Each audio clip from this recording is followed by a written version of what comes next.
Chapter 17.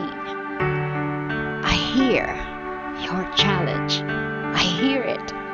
Please tell me more now about life on this planet on a grander scale. Tell me how nation can get along with nation so there will be war no more. There will always be disagreements between nations, for disagreements is merely a sign, and a healthy one, of individuality. Violent resolution of disagreements, however, is a sign of extraordinary immaturity. There is no reason in the world why violent resolution cannot be avoided, given the willingness of nations to avoid it. One would think that the massive toll in death and destroyed lives would be enough to produce such willingness. But among primitive cultures such as yours, that is not so. As long as you think you can win an argument, you will have it. As long as you think you can win a war, you will fight it. What is the answer to all of this? I do not have an answer. I only have, I know, an observation. Yes, I observe now what I observed before. A short-term answer could be to establish what some have called a one-world government, with a world court to settle disputes, one whose verdicts may not be ignored, as happens with the present world court, and a world peacekeeping force to guarantee that no one nation, no matter how powerful or how influential, can ever gain aggress upon another. Yet, understand that there may still be violence upon the earth. The peacekeeping force may have to use violence to get someone to stop doing so. As I noted in Book 1, failure to stop a despot empowers a despot. Sometimes the only way to avoid a war is to have a war. Sometimes you have to do what you don't want to do in order to ensure that you won't have to keep on doing it. This apparent contradiction is part of the divine dichotomy, which says that sometimes the only way to ultimately be a thing, in this case peaceful, may be, at first, to not be it.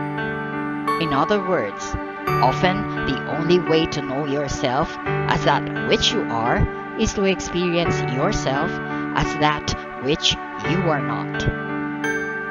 It is an observable truth that power in your work can no longer rest disproportionately with any individual nation, but must rest in the hands of the total group of nations existing on this planet.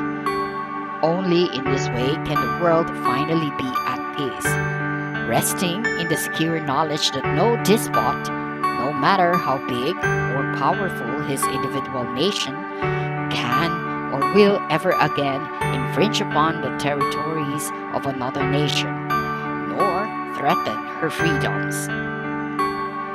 No longer need the smallest nations depend upon the goodwill of the largest nations, often having to bargain away their own resources and offer their prime lands for foreign military bases in order to earn it. Under this new system, the security of the smallest nations will be guaranteed not by whose back they scratch, but by who is backing them. All 160 nations would rise up should one nation be invaded. All 160 nations would say no should one nation be violated or threatened in any way. Similarly, nations would no longer be threatened economically, blackmailed into certain courses of actions by their bigger trading partners, required to meet certain guidelines in order to receive foreign aid, or mandated to perform in certain ways in order to quality for simple humanitarian assistance. Yet, there are those among you who would argue that such a system of global governance would erode the independence and the greatness of individual nations. The truth is, it would increase it, and that is precisely what the largest nations, whose independence is assured by power, not by law or justice, are afraid of. For then, no longer would only the largest nation always get its way automatically, but the considerations of all nations would have to be heard equally. And no longer would the largest nations be able to control and hoard the mass of the world's resources, but would be required to share them more equally, render them accessible more readily, provide their benefits more uniformly to all the world's people. A worldwide government would level the playing field, and this idea, while driving to the core of the debate regarding basic human dignity, is anathema to the world's haves, who wants the have-nots to go seek their own fortunes, ignoring, of course, the fact that the haves control all that others would seek. Yet, it feels as though we're talking about redistribution of wealth here. How can we maintain the incentive of those who do want more and are willing to work for it if they know they must share with those who do not care to work that hard? First, it is not merely a question of those who want to work hard and those who don't. That is a simplistic way to cast the argument, usually constructed in that way by the haves. It is more often a question of opportunity than willingness. So the real job, and the first job in restructuring the social order, is to make sure each person and each nation has equal opportunity. That can never happen so as long as those who currently possess and control the mass of the world's wealth and resources hold tightly to that control. Yes, I mentioned Mexico, and without wanting to get into that nation bashing, I think this country provides an excellent example of that. A handful of rich and powerful families control the wealth and resources of the entire nation, and have for 40 years. Elections in this so-called Western democracy are a farce because the same families have controlled the same political party for decades, assuring virtually no serious opposition. Result? The rich get richer and the poor get poorer. If wages should jump from $1.75 to a whopping $3.15 an hour, the rich point to how much they've done for the poor in providing jobs and opportunity for economic advancement. Yet the only ones making quantum advances are the rich, the industrialists and business owners who sell their commodities on the national and world market at huge profits, given the low cost of their labor. America's rich know this is true, which is why many of Americans, rich and powerful, are rebuilding their plants and factories in Mexico and other foreign countries where slave labor wages are considered a grand opportunity for the peasants. Meanwhile, these workers toil in unhealthy and wholly unsafe conditions. But the local government, controlled by the same few, reaping the profits from these ventures, imposes few regulations. Health and safety standards and environmental protections are virtually non-existent in the workplace. The people are not being cared for, nor is the earth, on which they are being asked to live in their paper shacks next to streams in which they do their laundry and into which they sometimes defecate, for indoor plumbing is also often not one of their dignities. What is created by such crass disregard for the masses is a population which cannot afford the very products it is manufacturing. But the rich factory owners don't care. They can ship their goods to other nations where there are people who can.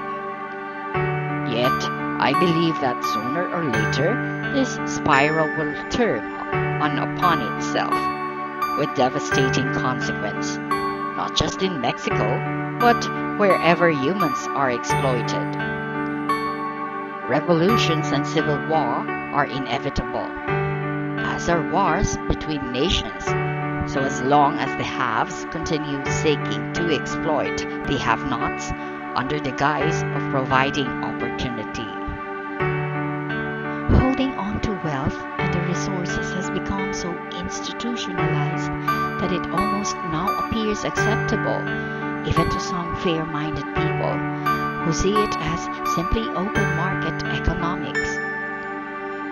Yet the only power held by the world's wealthy individuals and nations makes that illusion of fairness possible. The truth is, it is not fair to the largest percentage of the world's people and nations, who are held down from even attempting to achieve what the powerful have achieved. The system of governance described here would drastically shift the balance of power away from the resource rich to the resource poor, forcing the resources themselves to be fairly shared.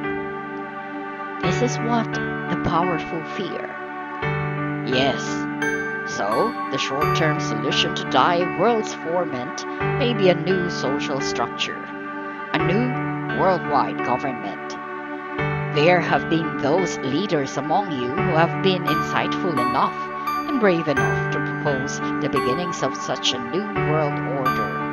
Your George Bush, whom history will judge to be a man of far greater wisdom, vision, compassion, and courage than contemporary society was willing or able to acknowledge, was such a good leader. So was Soviet President Mikhail Gorbachev, the first communist head of state ever to win the Nobel Prize, and a man who proposed enormous political changes, virtually ending what you've called the Cold War. And so was your President Carter, who brought your Mr. Begin and Mr. Sadat to come to agreements no one else could ever dreamt of, and who long after his presidency pulled the world back from violent confrontation time and time again through the simple assertion of a simple truth. No one's point of view is less worthy of being heard than another's. No one human being has less dignity than another. It is interesting that these courageous leaders, each of whom brought the world from the wank of war in their own time, and each of whom espoused and proposed massive movements away from the prevailing political structure, each served only one term, removed from office as they were by the very people they were seeking to elevate. Incredibly popular worldwide, they were soundly rejected at home. It is said that a man is without honor in his own home. In the case of these men, it has become their vision was miles ahead of their people, who could see only limited, parochial concerns and imagined nothing but loss proceeding from these larger visions. So too, as every leader was there to step out and call for the end of oppression by the powerful being discouraged and defiled. Thus, it will always be until a long-term solution, which is not a political one, is put into place. That long-term solution, and the only real one, is a new awareness and a new consciousness, an awareness of oneness and a consciousness of love. The incentive to succeed, to make the most of of one's life should not be economic or materialistic reward. It is misplaced there. This misplaced priority is what has created all of the problems we have discussed here. When the incentive for greatness is not economic, when economic security and basic materialistic needs are guaranteed to all, then incentive will not disappear, but be of different sort, increasing in strength and determination, producing true greatness, not the kind of transparent, transient greatness which present incentives produce. But why isn't living a better life, creating a better life for our children, a good incentive? Living a better life is a proper incentive. Creating a better life for your children is a good incentive. But the question is, what makes for a better life? How do you define better? How do you define life? If you define better as bigger, better, more money, power, sex, and stuff, houses, cars, clothes, CD collections, whatever. And if you define life as a period elapsing between birth and death, in this your present existence, then you're doing nothing to get out of the trap that has created your planet's predicament.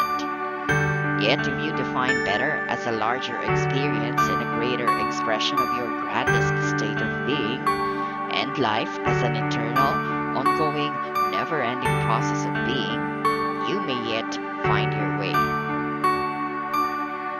You strive for things, you work for things, and when you get some of the things you want, you never let them go. The incentive of most humankind is to achieve, acquire, obtain things. Those who do not care about things, let them go easily. Because your present incentive for greatness has to do with the accumulation of all the world has to offer. All of the world is in various stages of struggle. Enormous portions of the population are still struggling for simple physical survival. Each day is filled with anxious moments, desperate measures. The mind is concerned with basic, vital questions. Will there be food enough? Is shelter available? Will we be warm? Enormous numbers of people are still concerned with these matters daily. Thousands die each month for lack of food alone. Smaller numbers of people are able to reasonably rely on the basics of survival appearing in their lives, but struggle to provide something more. A modicum of security, a modest but decent hope, a better tomorrow. They work hard, they fret about how and whether they'll get ahead. The mind is concerned with urgent, worrisome questions.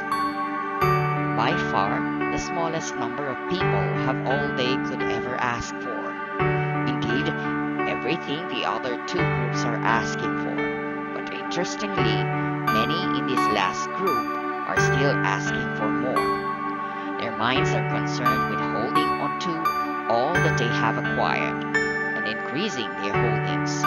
Now, in addition to these three groups, there is a fourth. It is the smallest group of all. In fact, it is tiny. This group has detached itself from the need for material things. It is concerned with spiritual truth, spiritual reality, and spiritual experience. The people in this group see life as a spiritual encounter, a journey of the soul. They respond to all human events within that context. They hold all human experience within that paradigm. Their struggle has to do with the search for God, the fulfillment of self, the expression of truth. As they evolve, this struggle becomes not a struggle at all, but a process. It is a process of self-definition, not self-discovery, of growth, not learning, of being, not doing. The reason for seeking, striving, searching, stretching, and succeeding becomes completely different. The reason for doing anything is changed, and with it, the doer is likewise changed. The reason becomes the process, and the doer becomes a better. Whereas before, the reason for reaching, for striving, for working hard, all of one's life was to provide worldly things. Now the reason is to experience heavenly things. Whereas before, the concerns were largely the concerns of the body. Now the concerns are largely the concerns of the soul. Everything has moved. Everything has shifted. The purpose of life has changed, and so has life itself. The incentive for greatness has shifted, and with it, the need for covering, acquiring, protecting, and increasing worldly possessions has disappeared. Greatness will no longer be measured by how much one has accumulated. The world's resources will rightly be seen as belonging to all the world's people. In a world blessed with sufficient abundance to meet the basic needs of all, the basic needs of all will be met. Everyone will want it that way. There will no longer be a need to subject anyone to an involuntary tax. You will volunteer to send 10% of your harvest and your abundance to programs supporting those whose harvest is less. It will no longer be possible for thousands to stand by watching thousands of others starve, not for lack of food, but for lack of sufficient human will to create a simple political mechanism by which people can get the food. Such moral obscenities, now commonplace among your primitive society, will be erased forever the day you change your incentive for greatness and your definition of it. Your new incentive, to become what I created to be, the physical outpicturing of deity itself. When you choose to be who you really are, God made manifest, you will never again act in an ungodly manner. No longer will you have to display bumper stickers which read, "God save me from your followers."